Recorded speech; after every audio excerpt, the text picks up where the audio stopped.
Bob, get us started. Okay. Well, I just wonder what both you guys thought of how Rocket Sanders has played this season, and I guess in particular the big game he had against Ole Miss. What's impressed you about his game? Ty, maybe you could take that first. Yeah, as an offensive lineman, I mean, it's fun watching a running back run so hard. And I mean, he's running great. He's quick. He's big. He's running over guys. He's not afraid of contact. He's just a fun guy to watch right now. I think he's playing really well. Yeah, I'd back it up. We run against him. We play against him. He's a good, fun back to play against. I'm glad he's on our team. The fact that he's a true freshman doing that right now and playing the way he's playing, he's got a really good future ahead of him. Hey, Grant, from a defensive standpoint, what are the biggest challenges a guy like Rocket presents, would you say? He's an SEC back. He's got really good speed, but he can run downhill. He runs really hard. He doesn't go down usually with the first guy being able to get there with him. We don't do a lot of live tackling all the way down to the ground right now, but when we thud him up, we feel him. He's a good back. He challenges us in the pass game too because he runs good routes. But he's the fact that he's a true freshman, like I said earlier, the fact that he's a true freshman doing that and the way his mindset is right now is he's continuously working on certain things. It's really good for him and really good for our football team. Thanks, guys. Trey. Yeah, Grant, I was curious your thoughts on Bo Nix and the Auburn offense. Yeah. So Bo is he's a veteran quarterback. He extends plays with his legs very well. And when he does it, he doesn't just put his eyes down. He looks up always. He always finds that next receiver that's open when he goes into scramble. The O-line, they're returning 4 guys. They're real big. They're physical. They like to run downhill, like to be able to be powerful and be able to show you they're physical. The receivers are good. They have athletes all around. Bigsby's probably one of the best backs in our league. 27 and 8 are really different type of backs that they have to be able to shift back and forth from. And so we have to be ready for whoever's in. But they got a really good offense. They can be able to put up a lot of points. They showed in the other games that they did. If we have to be able to stop the run, I know I don't want to sound redundant, but that's what we have to do to be able to keep us in this football game. As a defensive standpoint, we have to be able to stop the run. And it starts with Bo and it starts with Bigsby. And just for both of you guys, is there any like revenge factor, I guess? I mean, I guess Auburn didn't do anything specifically. It was kind of the referees, but does that come up at all? I mean, yeah, you think about it when you think about last year's game, but I mean, it's all about this year. You just got to win this year. It didn't matter last year. Just went on our record. No one really cared. Yeah, exactly how Ty said it. It went on our record as a loss. That's what it was. We're not an excuse team. We don't make excuses saying that could have been. If the fans want to use this motivation saying they stole a game from us, then go for it. Use it as motivation. But we're here trying to win every game that we can this year, and we're going to use whatever it takes to be able to get there. But we're going to use it as motivation that we lost that game, and we want to be able to win this game. Thanks, guys. Hey. Grant, I was curious when that play happened, kind of what the explanation was and what you thought happened on the spike that obviously wasn't a spike. So the way I played it, the way I had it in my head, the way it went was I saw the snap. I figured Malzahn or Morris wanted to go for a late shot, try to just throw us off guard because Morris, when he was here, he had plays where it was a fake spike and be able to throw it up. So I thought maybe that's what they were going to do.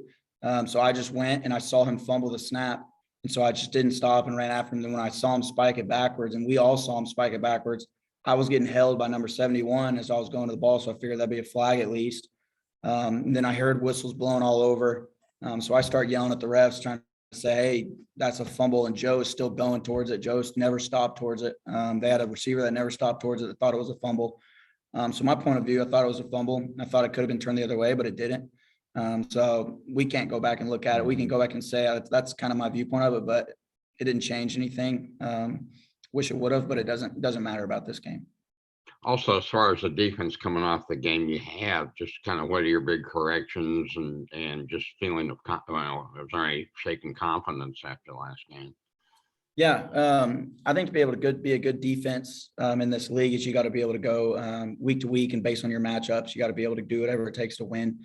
And this week, I know, like I said earlier, I know where our goal is to stop the run, but at the end of the day, it isn't based on Barry Odom stopping the run. It isn't based on Michael Shear stopping the run. It's based on our players being able to do what we've been taught and doing exactly what we've been doing to be able to go and stop the run. Like we had guys in certain spots that, including myself, and I'll look myself in the mirror, I had guys in certain spots that could have made tackles and could have got off the field, and we didn't.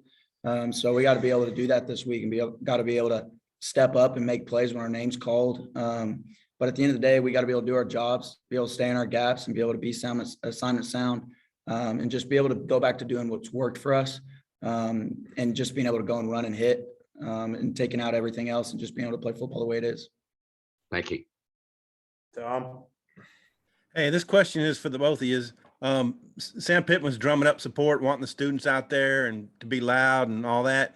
I'm wondering this year in particular, if y'all have felt what the crowd can do. Ty, if you could handle that one first.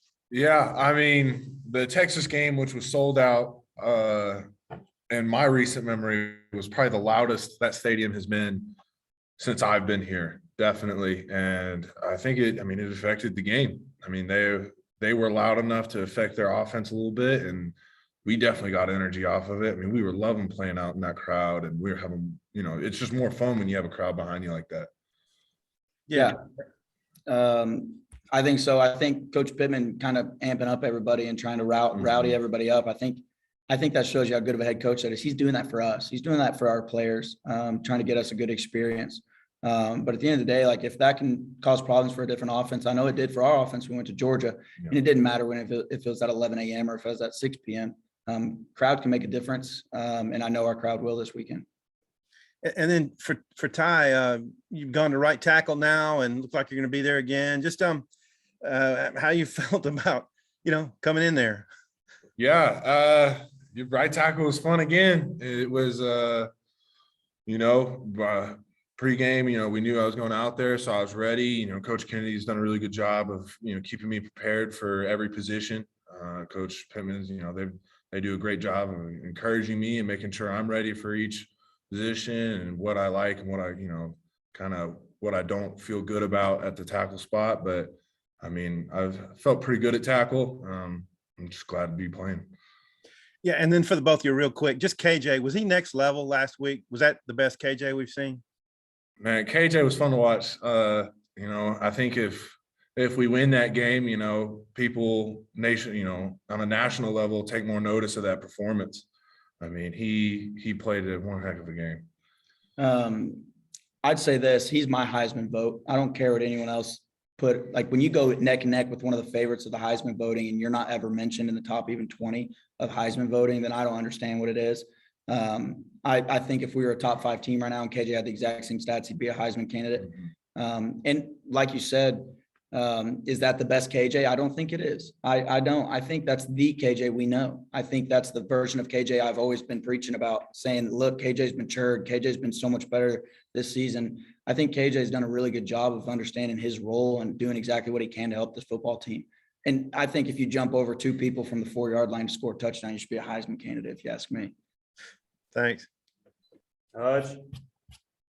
Yeah, Grant, I know earlier you said that y'all don't do much live tackling in practice, but Coach Pittman said that I think this past weekend was y'all's worst tackling performance of the season. What can y'all do? I mean, have you noticed maybe an uptick in physicality in practice this week or intensity or anything like that? Yeah, we put an emphasis on tackling. We do individual drills every single day, and every single thing with the linebackers, with the DBs, the D-line, we have something to do with tackling. If it's either a form fit, it's either the first stages of tackling, it's either putting your head on the ball. At the end of the day, it's your eyes. It's where your eyes are, and a lot of our eyes were in the wrong places. We were trying to rely on someone else to kind of come in there on the other side and make it, and we were going to force them out, but instead of just doing our job and staying inside out and making the tackle. There's not really an uptick on physicality this week because Coach Pittman, we practice really physical. I think this is the most physical this Arkansas team's been in a long time. And we just had a bad game tackling. It happens. It happens to every other team. I know if you look at Georgia every once in a while, they're gonna look at it. It may not be as bad as what everyone else thinks, but they're gonna say they're gonna have a bad tackling game. But that's what we have to be able to do is we got to continue to get better. We have to be able to put that and learn from it and learn from the ways we miss tackles and be able to fix them. Scotty. Yeah, Ty, I was just curious, your impressions of Dominic Johnson have been this year. His physicality kind of popped a few times, whether it was throwing a block or making, 4 or 5 guys miss on, I think, his first carry the other day. I mean, I told him in the game, and I'll say it again. And, if I watch a running back go out and just lay somebody out like that, I'm going to want to block for him even more. I mean, because he's helping us out with every block he gets like that. Because then, if it's a D lineman, he pops him and lays him out. That D lineman's going to be thinking about it next time he has a pass rush or he's on the edge. I mean, that's something that I feel like you don't see a whole lot out of running backs. And it's just been, I mean, as O-line, you love that. You love physical people, and he's been really physical this year, laying people out. And Grant, just what do you see from Tank Bigsby and was it Jarquez Hunter in Auburn's backfield? Kind of that 1-2 punch they have. Yeah. The way they play is very physical. They're really elusive with how they run. It's low center of gravity. So you got to be able to bring your pads with you every time you hit them. 8 as well is another back that they keep in there. So they have 3 good backs that they can kind of rotate in and be able to play. What they do with those backs is they get their line really moving forward and they let the backs hit it on the run. When you go watch film against them and you see how they run and see how they hold the ball, you got to be able to gang tackle them. You got to be able, we had trouble with Bigsby last year tackling. This was one of our games that it was also muddy and rainy, but this is one of the games we had trouble tackling. So we've like I said, put an emphasis on tackling this week, and we got to be able to show up and be able to play and do it on Saturday.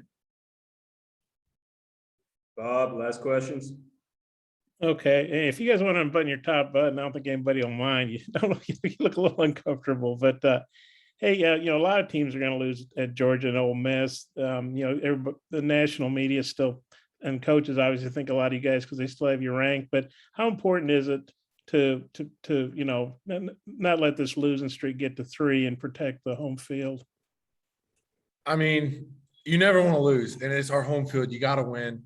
And then again, like you never want to lose, even if it is Georgia or Ole Miss.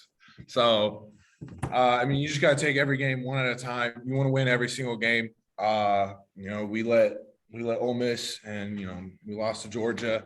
So, I mean, we got to come back out and just treat Auburn like Auburn. Hey, Grant, you want to take that one too? Bob, I'm not gonna lie. I was fixing my collar. I didn't really hear your question. The way we got to focus at Auburn is we got to focus on this next game. We got to be able to win it. And not because it's a make or break, but it's because it's our next game on our schedule. We got to be able to focus and be able to go 1-0. And it's not the cliche 1-0 that we all talk about. It's the 1-0 as in that's what Arkansas football does nowadays. We take what's in front of us and we try to win it. We got to be able to go back, and everyone always looks at those big 4 games that we were supposed to lose all 4 in October, but we got to be able to say, listen, we put our foot down. We got to be able to play football and especially do it in front of our home crowd. So we're excited for it. We're excited to get Auburn in here and be able to play football the way it is. I just got one more. Ty, I think you started center, left guard, right guard. So this will be your 4th different spot to start. I don't know if Myron might let you start left tackle one week, but just what do you think about starting at 4 spots? Yeah, I mean, it's a cool thing to say you've done, but I mean, there's not much, you can say after you've done, center, guard, and tackle. It's pretty much the same on the other side, but I think I'll let Myron, stay over there. I'm just going to focus on the right side. Oh, okay, thanks, guys. Appreciate it. All right, Grant, I appreciate the time, man. Yeah, appreciate it.